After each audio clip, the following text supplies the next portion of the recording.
Subscribe our YouTube channel and press the bell icon to never miss an update from CGPSC eGyan. Visit our website visualcard.com to get complete video series. Hello friends, CGPSC eGyan में मैं निहारिका आप लोग का स्वागत करती हूँ। आज मेरा टॉपिक है भारत की नदियाँ।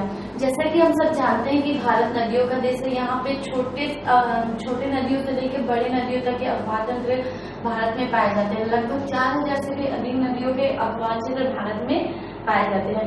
अगर हम बात करते हैं भारत की नदियों में, तो भारत की अधिकांश नदियों का उद्गम हिमालय की पर्वतीय चोटियों के माध्यम से होता है और इन हिमालय की नदियों में साल भर क्या होता है, साल भर पानी का जमाव रहता है। अगर हम बात करते हैं भारत की नदियों की, ठीक है, तो भारत की नदियों को हम लोग मैंने तीन भाग में डिवाइड कर सकते हैं। ठीक है, भारत की नदियों को, भारत की नदियों, ठीक है, इसके अंदर हम तीन चीजों को पढ़ते हैं। सिंधु उपमहा तंत्र, क्योंकि ये मेन है, सिंधु नदी उपमहा तंत्र, और उसके बाद आएगा सिंधु नदी, गंगा नदी उपमहा तंत्र, एंड आएगा ब्रह्मपुत्र नदी अपवाह तंत्र। इन तीनों नदियों के अपवाह तंत्र व उसके सहायक नदियों के बारे में आज पढ़ेंगे और एग्जाम के पॉइंट ऑफ व्यू से इन नदियों में कौन से जल विद्युत परियोजना है, कौन से झील, ये सारे एग्जाम के पॉइंट ऑफ व्यू से वेरी वेरी इंपॉर्टेंट है और इनको हम लोग को क्या करना है, ज्यादा से ज्यादा लर्न करना है। ठीक है, तो हम देखते हैं सिंधु नदी तंत्र। सिंधु नदी तंत्र की अगर बात किया जाए, अगर भारत में देखें तो उसका उद्गम यहाँ पे आपका तिब्बत के पास क्या है, मानसरोवर झील है।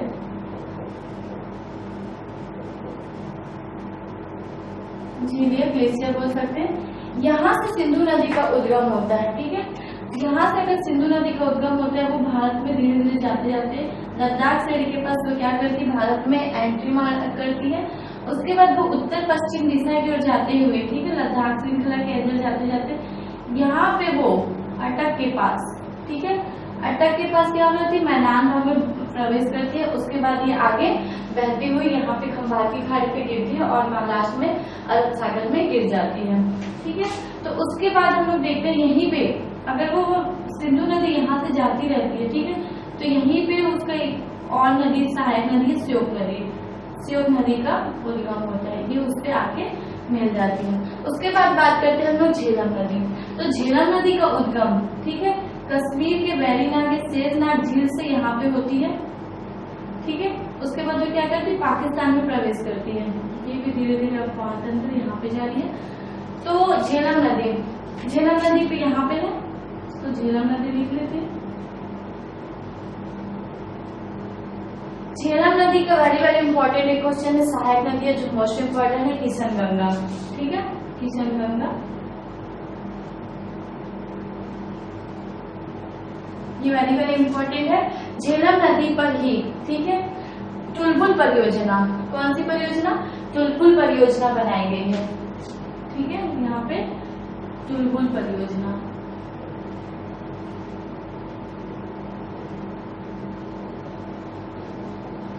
जिसे पाकिस्तान 1960 में हुआ सिंधु जल समझौते को क्या मानता है, उल्लंघन मानता है। इस समझौते के अनुसार हुआ था कि भारत सिंधु व उसकी सहायक नदियों, क्योंकि झेलम उसकी सहायक नदियां थी, इसका 20% भाग क्या कर सकता है, भारत उसके जल का उपयोग कर सकता है। तो ये एक परियोजना विवादित है और अक्सर कहा जाता है कि जो विवाद का क्वेश्चन रहता है वो एग्जाम का क्वेश्चन रहता है। ठीक है, तो हम ये इम्पोर्टेंट है, टुलबुल परियोजना वेरी वेरी इंपॉर्टेंट। इसी पर ही वुलर झील बनाया गया, जो भारत की सबसे मीठे पानी का झील माना जाता है। क्या बनाया गया, वुलर झील बनाया गया, जो क्या है, सबसे मीठे पानी का झील।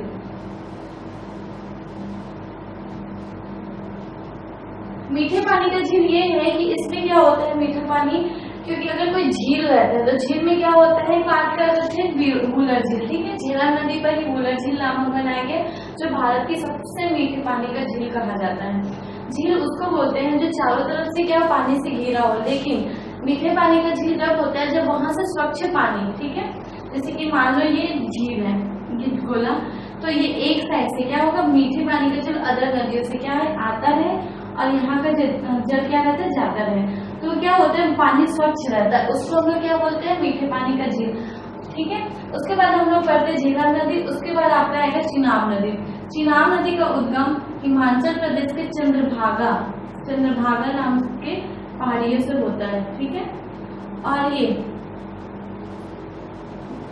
ठीक है, यहाँ पे आके क्या मिल जाती है, भारत में मिल जाती है। तो यहाँ पे चिनाब नदी को हिमाचल प्रदेश में चंद्रभागा के नाम से जाना जाता है। उसके बाद आपका आएगा व्यास नदी, रावी नदी। रावी नदी का उद्गम स्थल हिमाचल प्रदेश के रोहतांग दर्रे से होता है, ठीक है। यहाँ पे रोहतांग दर्रा और यहाँ पे पाकिस्तान के झेलम नदी आती है यहाँ पे त्रिम्बू नामक स्थान पर, और रावी नदी आती है आपका आदिमपुर नामक स्थान, पाकिस्तान के आदिमपुर नामक स्थान पे मिलती है, ठीक है। उसके बाद आएगा सतलज नदी। सतलज नदी का उद्गम स्थल मानसरोवर झील के पास राकस्तान, ठीक है। यहाँ पे क्या होता है, राकस्तान है, ये आसपास में राकस्तान झील है, ठीक है। वहां से सतलज नदी का उद्गम होता है और ये आते आते, ठीक है, कश्मीर में मैदानी भाग में प्रवेश करती है ये, यहाँ पे प्रवेश करती है और यहीं पर, ठीक है, यहाँ पे हिमाचल और पंजाब के पास, ठीक है, भाखड़ा नागर बांध बनाया गया। भाखड़ा नागर बांध कौन सी नदी बनाती है, सतलज नदी बनाती है। वेरी वेरी इंपॉर्टेंट, ये हमेशा पूछा जाता है कौन कौन से क्षेत्र में फैसा हुआ है, तो हिमाचल प्रदेश और पंजाब में दोनों हुआ है। तो भाखड़ा नागर बांध भारत की सबसे ऊंची गुरुत्व बांध बोल सकते हैं, ठीक है, ये सबसे ऊंची बांध है। उसके अलावा ये सतलज नदी पाकिस्तान होते हुए, ठीक है, यहाँ पे मुल्तान के निकट किसमें मिल जाती है, यहाँ स्टार्टिंग से अगर देखें तो झेलम नदी मिलती है आपका चिनाब नदी में, चिनाब नदी रावी नदी में, रावी नदी सतलज नदी में। तो सतलज नदी पे यहाँ पे वो मिल जाती है। और ये पांचों नदियां संयुक्त रूप से पाकिस्तान के मिठानकोट के पास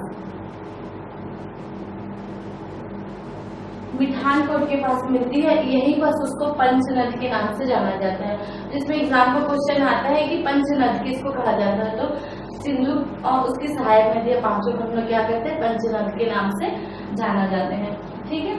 यहाँ पे एक और परियोजना आती है आप लोग की। उसके बाद हम लोग देखते हैं चिनाब नदी।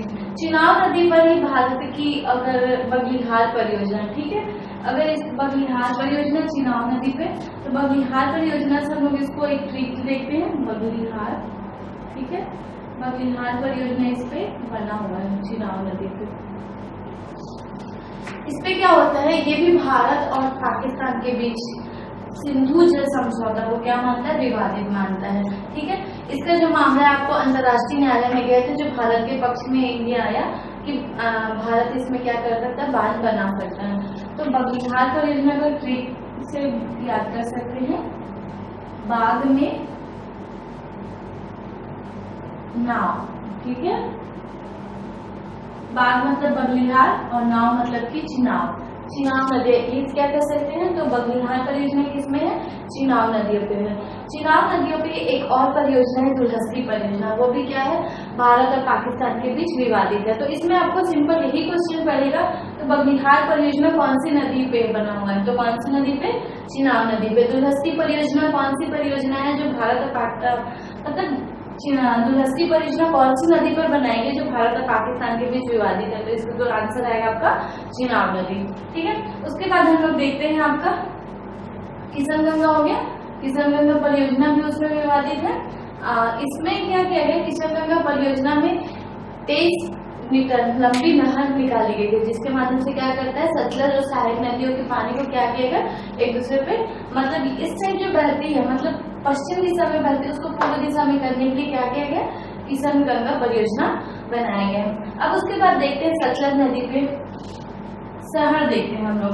तो मोस्ट इम्पोर्टेंट, झेलम नदी के किनारे कौन सा शहर बसा हुआ है, तो श्रीनगर, ठीक है, श्रीनगर। झेलम नदी पे क्या बसा हुआ है, श्रीनगर, यहाँ पे लिख लें श्रीनगर, ठीक है।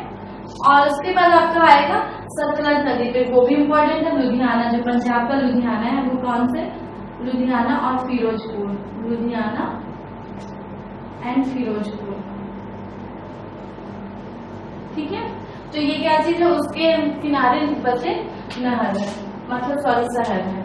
उसके बाद आपका आता है सिंधु नदी का अपवाद तंत्र देखते हैं, तो आपका ये आपके पूरे कश्मीर, ठीक है, कश्मीर में ये वाला हिस्सा छोड़ दे अन्य नदियों में, और ये वाला नदी है, बाकी सब जो ये इतने बचे हैं, ठीक है, ये किस में आएंगे आपके सिंधु नदी का अपवाद तंत्र में, ये वाला एरिया, जैसे कि ये ले लो, ये थोड़ा सा आपका हरियाणा का बॉर्डर छू रहा है, ठीक है, थोड़ा सा, और ये राजस्थान का, तो यहाँ से लेके पूरे यहाँ तक कश्मीर तक सिंधु नदी का अपवाद तंत्र है।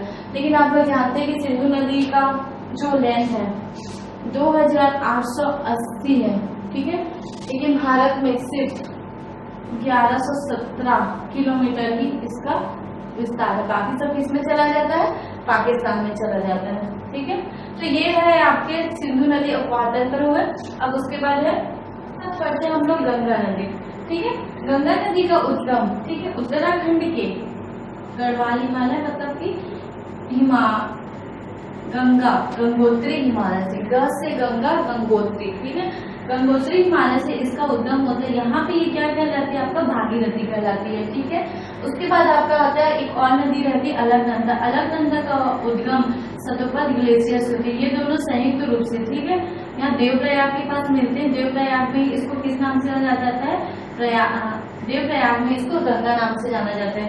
वो धीरे धीरे अब क्या होती है, धीरे धीरे मैदानी हरिद्वार के माध्यम से हरिद्वार में क्या करती है, धीरे धीरे प्रवेश करती है और मैदानी भाग में ये प्रवेश करती है। और उसी के आगे, ठीक है, इलाहाबाद में उसी के आगे अगर बात किया जाए यमुना नदी, ठीक है, यमुना नदी का उद्गम उत्तराखंड के बंदरपुर पहाड़ी से होते हुए क्या करती है, यहाँ पे आती क्या करती है, वो इलाहाबाद के पास क्या बनाती है, प्रयाग बनाती है। ठीक है, गंगा और यमुना के को ही दोनों के संयुक्त धारा को ही प्रयाग बोलते हैं, जहाँ पे इलाहाबाद शहर बसा हुआ है। तो गंगा नदी, ठीक है, गंगा नदी का पूरा विस्तार, सबसे ज्यादा विस्तार यूपी में है।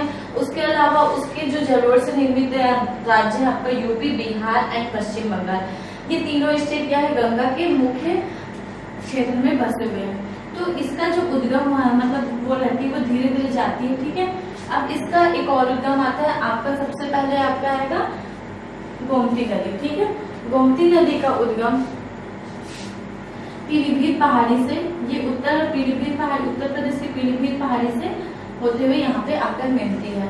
ठीक है, तो इसको हम लोग क्या कहते हैं, ये गोमती नदी के किनारे ही लखनऊ शहर बसा हुआ है। ठीक है, मोस्ट इम्पोर्टेंट, गोमती नगर के पास ही क्या लग रहा है, लखनऊ शहर बसा हुआ है। ठीक है, धीरे धीरे क्या करती है, ये इधर पे आते हुए आगे बढ़ती है। ठीक है, अब यहाँ पे गोमती हो गया। अब उसके बाद आपका घाघरा नदी। घाघरा नदी का उद्गम नेपाल के तकलाकोट नाम से स्थान से हुई थी। ये नेपाल से यहाँ पे क्या करती थी, उससे आगे सेकंड जो ट्रिब्यूटरी है वो घाघरा नदी आकर मिलती है। उसके बाद वो धीरे धीरे आज झारखंड से जाती हुई, ठीक है, यहाँ पे दामोदर नदी से मिलती है। फिर दामोदर नदी आगे क्या करती है, हुगली नदी में मिलती है। ठीक है, और यहाँ से अगर देखा जाए तो ये वाली नदियाँ यहाँ से क्या करती, गंगा का ओरिजिन, ठीक है, हम गंगा के अपवाद अंदर पढ़ते, गंगा का उद्गम स्थल यहाँ पे वो गंगोत्री हिमनद से निकलती है, जहाँ पे इसको भिलांगना नाम से जाना जाता है। फिर उसी के पास है, ठीक है, सतपथ ग्लेशियर से ये यहाँ पे निकलती है आपकी अलकनंदा। जब दोनों स्थान देवप्रयाग के पास मिलते हैं तो उसको हम लोग क्या कहते हैं, उसकी संयुक्त धारा को गंगा नाम से हम लोग जानते हैं। यमुना नदी, ठीक है, यमुना नदी का उत्तराखंड के बंदरपुर पहाड़ी से होते हुए क्या करती है, यहाँ पे जाती है। ठीक है, तो सर्वप्रथम गंगा मैदानी भाग में हरिद्वार में प्रवेश करती है। उसी के आगे गंगा और जमुना का दोनों का जो संगम स्थल है उसको प्रयाग के नाम से जाना जाता है। दोनों मिलते हैं तो उसको इलाहाबाद में हम लोग मिलते हैं। ठीक है, उसके बाद आपका आता है गंगा की सहायक नदी, उत्तर से आती है आपका उत्तर प्रदेश के पीलीभीत की पहाड़ी से गुजरते हुए, ठीक है, वो नियर वाराणसी के निकट गंगा में मिलती है। ठीक है, तो इसकी सहायक नदी है ये आपका गोमती नदी। इसी गोमती नदी के किनारे लखनऊ शहर क्या हुआ है, बसा हुआ है। उसके बाद आपका आता है गोमती के बाद घाघरा नदी। ठीक है, घाघरा नदी का उद्गम नेपाल तालकोट के निकट से यहाँ होता है और नेपाल तालकोट के निकट से होते हुए ये उत्तर प्रदेश के बरेली, ठीक है, बरेली नामक स्थान पर क्या करती, गंगा से ये मिल जाती है। उसके बाद आपका आता है, ठीक है, उसकी सहायक नदी है, ये है आपका घाघरा नदी। फिर गंडक नदी, गंडक नदी का उद्गम नेपाल से होता है, ठीक है, गंगा नदी का उद्गम नेपाल से होता है और यहाँ पे पटना के पास, ठीक है, पटना के पास क्या करती है, वो नियर गंगा में आके मिल जाती है। उसके बाद गंगा नदी, गंगा नदी क्या करती है, बांग्लादेश में वो प्रवाहित होते हुए बहती है, उसको इस नाम से पद्मा नाम से जाना जाता है, ठीक है, पद्मा नाम से जाना जाता है। फिर वो नीचे, ठीक है, उसके बाद हम लोग पढ़ते हैं यहाँ पे पद्मा नदी हो गया। अब उसके बाद हम लोग ब्रह्मपुत्र और गंगा दोनों का संगम को पढ़ेंगे। उससे पहले हम लोग को ब्रह्मपुत्र रिवर को देखना पड़ेगा, ठीक है। तो ब्रह्मपुत्र नदी हम स्टार्ट करते हैं, ब्रह्मपुत्र नदी तंत्र को। उसका उद्गम मानसरोवर झील के चेमाडुंगयुंग ग्लेशियर, तिब्बत मतलब कि चेमाडुंगयुंग ग्लेशियर से किसकी उत्पत्ति है, ब्रह्मपुत्र नदी की उत्पत्ति होती है। चेमाडुंगयुंग ग्लेशियर,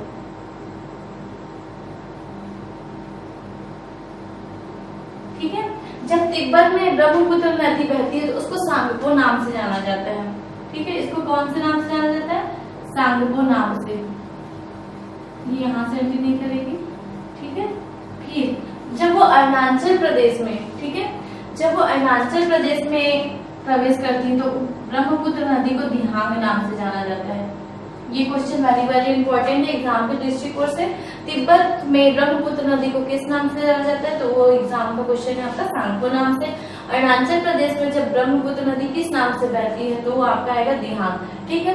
तो ब्रह्मपुत्र नदी को ब्रह्मपुत्र नदी कब कहा जाता है, तो वो आपका आता है जब वो, ठीक है, जब वो नमचा पर्वत से क्या करती, मुड़ती है, ठीक है, और क्या करती, असम के सदिया नामक स्थान पर प्रवेश करती है तो उसको किस नाम से जाना जाता है, ब्रह्मपुत्र। ये क्वेश्चन वेरी वेरी इंपॉर्टेंट है फ्रेंड्स, ये हमेशा एग्जाम में पूछा जाता है। सदिया नामक स्थान पे क्या करती है, ये ब्रह्मपुत्र नदी कहलाती है। फिर ठीक है, जब वो बांग्लादेश में प्रवेश करती है तो उसको क्या कहते हैं, जमुना कहते हैं, किसको, ब्रह्मपुत्र नदी को। और गंगा और ब्रह्मपुत्र यहीं पर पद्मा और दोनों मिलते हैं तो इसकी संयुक्त धारा को मेघना कहा जाता है। ये भी एग्जाम की दृष्टि से इंपॉर्टेंट है। पद्मा और जमुना के संयुक्त धारा को किस नाम से जाना जाता है, तो उसके संयुक्त धारा को मेघना नाम से जाना जाता है। तो उसके बाद आते हैं ये दोनों नदियां हुगली नदी से आकर मिलती है, ठीक है, और यहाँ पे पंजे के आकार का क्या बनाती है, डेल्टा बनाती है। तो डेल्टा उसको बोलते हैं, ठीक है, जो जब नदियां अपने वृद्धावस्था में आती है या फिर किसी सागर में मिलने से पूर्व अपने जलोढ़ों को एक स्थान पे बिखेर देती है, वो आकार तिकोना होता है, उसको हम लोग क्या बोलते हैं, डेल्टा नाम से जाना जाती है। और इन दोनों के डेल्टा को विश्व का सबसे बड़ा डेल्टा सुंदरवन डेल्टा के नाम से जाना जाता है, सुंदरवन डेल्टा के नाम से जाना जाता है, ठीक है। ये विश्व का सबसे बड़ा डेल्टा है और यहीं पर डेल्टा E1 जो हम लोग प्रीवियस क्लास में पढ़ चुके डेल्टा E1 पाए जाते हैं या ज्वारीवन पाए जाते हैं। तो ये रहा आप लोग का सुंदरवन और ये, ठीक है, ये पूरा जो जोन है आपका ब्रह्मपुत्र रिवर में आता है, ठीक है। उसके बाद हम लोग जब देखते हैं गंगा का अफवाह बेसिन कौन से स्टेट तक है, तो ये रहा आपका यहाँ से स्टार्ट होके, ठीक है, ये वाला जोन, ये गंगा,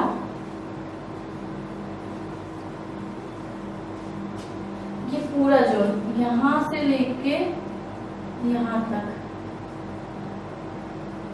इसको मैं ऐसे कर देती हूँ ताकि आप पहचान ले गंगा का जोन है, सॉरी ये है, ये पूरे एरिया में, ठीक है, गंगा प्रवाहित होती है।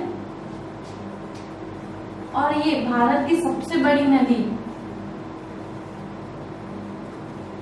सबसे बड़ा जो जल प्रवाह क्षेत्र है वो किसका है, गंगा का, ठीक है। उसके बाद हम लोग पढ़ते हैं गंगा की सहायक नदियां, तो पढ़ लिए। उसके दक्षिण से होने वाली नदियां भी हम लोग पढ़ते हैं। तो यहाँ मध्य प्रदेश से, ठीक है, मध्य प्रदेश के पावागढ़ जिले से, ठीक है, जापाड़े या पावा की नदी से बेतवा नदी निकलती है, जो क्या की थी, यमुना से आकर मिलती है। यमुना कहाँ है, यहाँ पे आकर मिलती है, ठीक है, बेतवा नदी है। उसके अलावा आपका आएगा सिंध नदी, सोन नदी, सोन नदी की सहायक नदियां है, ठीक है, सोन गंगा की सहायक नदी है और सोन की सहायक नदी आपके रिहंद नदी, जो कि मध्य प्रदेश और यूपी दोनों के बॉर्डर पर, ठीक है, एक भारत का सबसे बड़ा कृत्रिम झील बनाती है। उसका नाम है गोविंद वल्लभ सागर पंत झील बनाती है, ठीक है, गोविंद सागर पंत यहीं पे बनाती है वो पंत क्या एक झील बनाती है यहाँ पे, ठीक है। उसके बाद हम लोग देखते हैं यहाँ पे आपका है गंगा नदी के बाद आपका आता है स्वर्णरेखा नदी, ठीक है,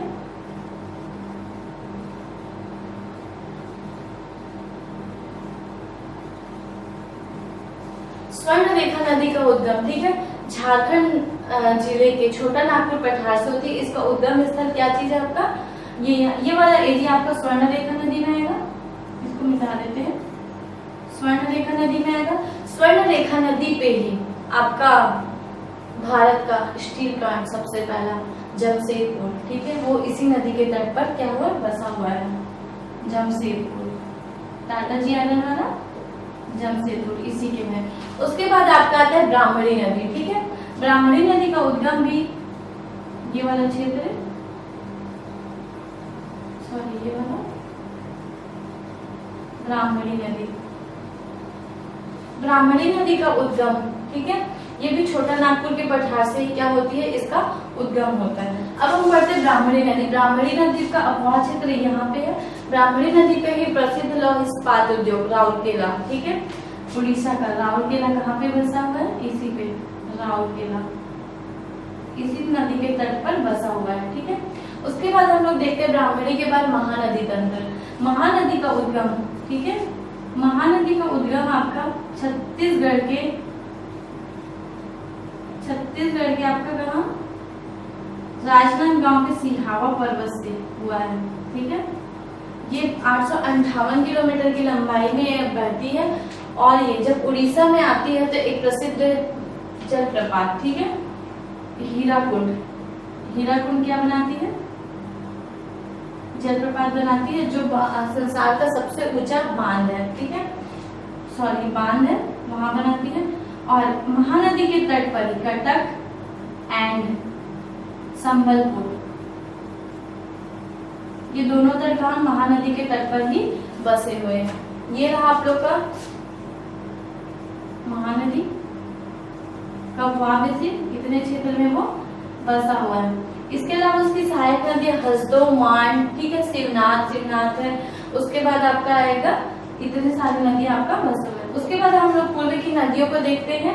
पूर्व की नदियों में आपका आएगा सबसे पहले लूनी नदी, ठीक है, यहाँ पे आपका उपवाह क्षेत्र में लूनी नदी, ये अन्य नदी है जो भारत में क्या है तो नमकीन एरिया है, तो ये आपका लूनी नदी का उद्गम, ठीक है, ये पूरा उपवाह क्षेत्र अरावली के नाग पर्वत से होता है, ठीक है, और ये जाके कच्छ के दलदली एरिया में जाके क्या होती है, ये मिल जाती है, तो ये रहा आपका लूनी एरिया। उसके बाद आपका आएगा साबरमती नदी, ठीक है, साबरमती नदी जैसा कि आप लोग सब जानते हैं, इसकी उद्गम मेवाड़ की पहाड़ी से होता है और एक खंभात की खाड़ी में जाके क्या होती है, मिल जाती है, ठीक है। यहाँ पे आपका माही नदी है, माही नदी का उद्गम आता है। उसके बाद आपका आएगा नर्मदा नदी, ठीक है, ये नर्मदा नदी उद्गम, नर्मदा नदी का उद्गम मैताल पर्वत के अमरकंटक पहाड़ से होती है, ठीक है, और यहाँ पे आपका सबसे ऊंचा प्रपात क्या है, धुआंधार जलप्रपात, धुआंधार जलप्रपात का निर्माण करती है, ठीक है। इसकी सहायक नदियां टोन, सोन वगैरह सारी चीजें हैं, सॉरी टोन सोन नहीं है, ये आएगा। अब उसके बाद आपका आता है, ये आपका नर्मदा नदी के नीचे आपका यहाँ पे गुजरात वाला एरिया, ये सॉरी यहाँ पे आएगा, है, ये थोड़ा गुजरात का ताप्ती नदी। ताप्ती नदी पर ही ताप्ती नदी पर ही आपका क्या कहते हैं, इसका जो फेमस प्रश्न है क्या कहते हैं, इसकी सहायक नदी है पूर्णा, एक ही आता है, ठीक है। इसका उद्गम सतपुड़ा पहाड़ से होता है और ये जाके क्या मिल जाती है, अरब सागर में जाके मिल जाती है। ये चारों नदियां, लूनी नदी, नर्मदा नदी, सारी चीज एस्चुरी बनाती है। एस्चुरी का मतलब ये होता है जब नदियां, ठीक है, नदियां अरब किसी भी सागर में मिलने से पूर्व यहाँ पे क्या करती है, तो यहाँ पे अपने जलोढ़ को इकट्ठा कर लेती है, ठीक है। मान लो ये अरब सागर है, अरब सागर में क्या होगा, यहाँ पे मलबा क्या होगा, मतलब नदी मिलने वाले, उससे पहले क्या करती है, यहाँ पे जलोढ़ जैसे डेल्टा बनाती है, ठीक है। तो डेल्टा का मुंह तिकोना होता है। एस्चुरी में क्या होता है, ये जो उसका मुंह रहता है, ठीक है, जैसे कि मान लो ये ऐसा डेल्टा है, ठीक है, तो मिलने से पूरे इसका जो मुंह रहता है छोटा सा रहता है डेल्टा का, लेकिन इसका जो मुंह रहता है बड़ा सा रहता है। तो इसमें क्या होता है, जो भी मलबा आती है, लहरें यहाँ पे आती है, उसको साथ में ले जाती है, तो मलबा इकट्ठे नहीं होने देती है, तो मुंह ओपन रहता है, ठीक है, उसको क्या बोलते हैं लोग, एस्चुरी बोलती है। तो एस्चुरी का निर्माण नर्मदा, ताप्ती ये सारी होती है, और ये दोनों कहाँ, नर्मदा और ताप्ती नदी के से ब्रह्मपुत्र घाटी से होकर बहती है, ठीक है। ये वाला एरिया, ये नर्मदा नदी,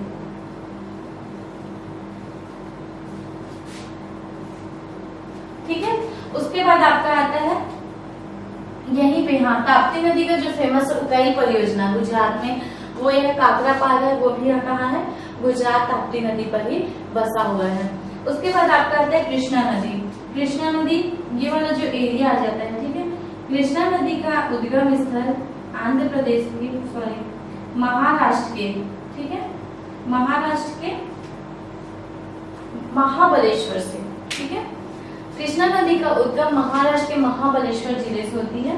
महाराष्ट्र आपके यहाँ पे गोदावरी नदी, गोदावरी का नदी जैसे देख रहे, ये अफवाह बेसिन है, उसका पूरा इतने एरिया में क्या करते हैं, इसका कैचमेंट एरिया है। इसका उद्गम महाराष्ट्र के नासिक जिले के त्रयंबकम से होती है और ये दक्षिण पूर्व की ओर बहते हुए अरब सागर में ये गिरती है। ये जो स्थल है गोदावरी नदी, ये नामने योग्य है, ठीक है। इसकी सहायक नदी दक्षिण की ओर से एक मंजिला नदी है, जो वेरी वेरी इंपॉर्टेंट नदी है, ये गोदावरी की सहायक नदी है। उसके अलावा इंद्रावती, वेनगंगा, पूर्णा, ये सारी चीजें नदी किसकी है, इसकी है। अब आता है उसके बाद कृष्णा नदी।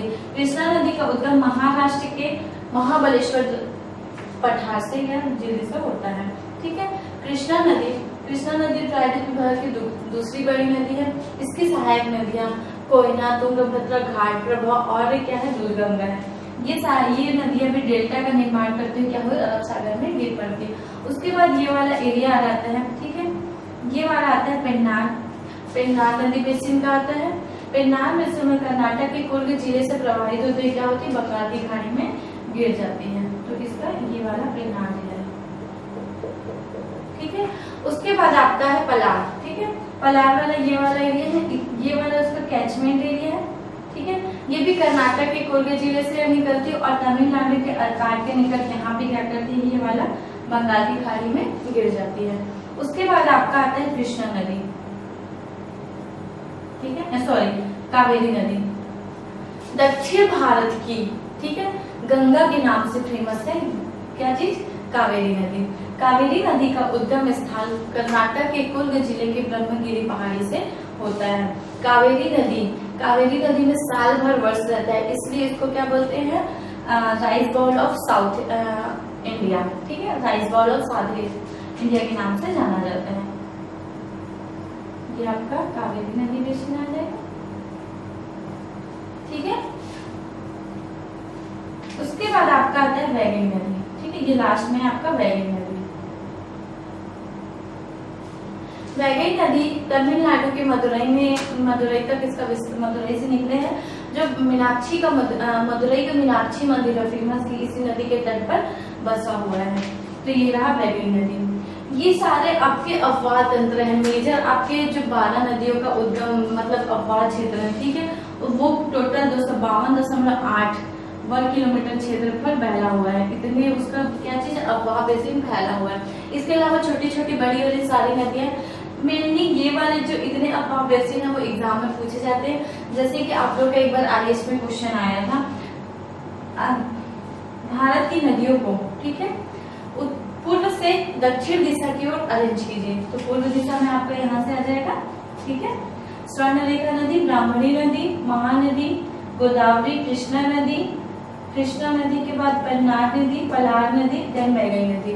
तो ये सारी नदियों को क्या देता है, सिक्वेंशियल देता है, या तो फिर उत्तर से दक्षिण के क्रम में जमाइए या पूर्व से पश्चिम दिशा में जमाइए। ऐसा वाला क्वेश्चन इसमें जनरली पूछा जाता है और ये आपको क्लियर होना चाहिए।